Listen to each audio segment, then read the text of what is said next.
আসসালামু আলাইকুম বন্ধুরা, কেমন আছো সবাই? আশা করছি আল্লাহর রহমতে অনেক ভালো আছো।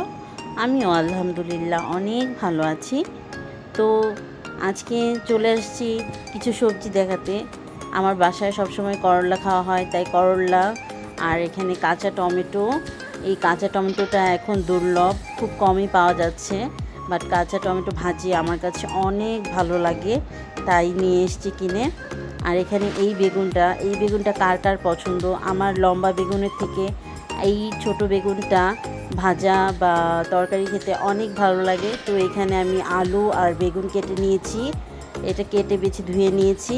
আর এখানে কাঁচা টমেটোটা ভাজি করছি অনেকগুলো কাঁচামরিচ দিয়ে।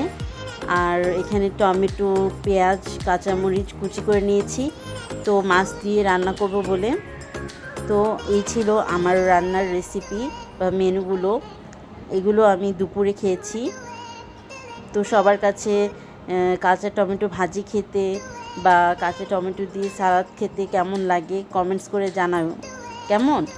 আমি তোমাদের কমেন্টসের অপেক্ষায় থাকি সব সময়। তো আজ এই পর্যন্তই। আল্লাহ হাফেজ।